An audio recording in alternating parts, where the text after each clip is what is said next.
Sabunçu rayonunda bir qarış torpaq qalmayıb. Hara baxırsan, hasara alınıb tikinti aparılır. Qanuni və ya qanunsuz. Bunu araşdırmaq artıq aidiyyatı qurumlarının işidir. Maraqlısı odur ki, tinbaşı tikinti aparılan Sabunçuda uçulan, sökülən 12-13 ailənin yaşadığı əraziyə yiyə duran yoxdur. Gözləyirlər ki, hansısa faciə yaşansın, ondan sonra lazımi qurumlar əl-ayağa düşüb problemdən çıxış yolu axtarsınlar.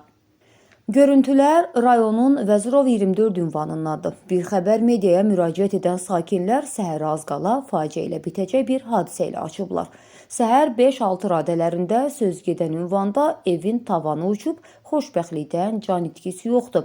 Amma yaşanan həyəcan, çətinlik, çıxılmaz durum dəfələrlə müraciət olunan 148 saylı JEK-in nə də digər cavabdeh qurumların vecinə deyil. Yaxınlıqda yerləşən stansiyadan keçən qatarlar isə insanları öz evlərində faciəyə daha da yaxınlaşdırır.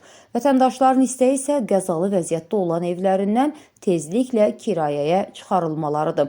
Ümid edirik ki, aidiyyatı qurumlar tezliklə problemi ciddiyə alıb, hansısa faciə baş vermədən həll edəcəklər. Mövzu diqqətimizdədir.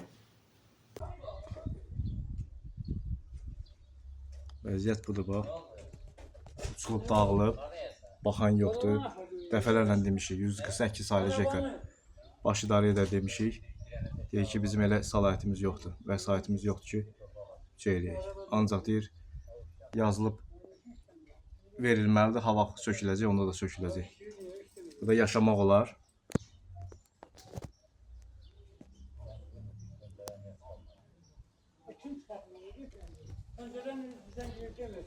Şuanı da qırıblar, fəhlələr.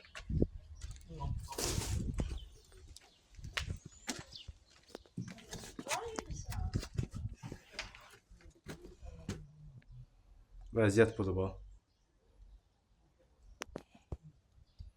Altında adam olub 2 nəfər. Anamla qardaşım. Yaxşı da qalıb altında ölməyiblər.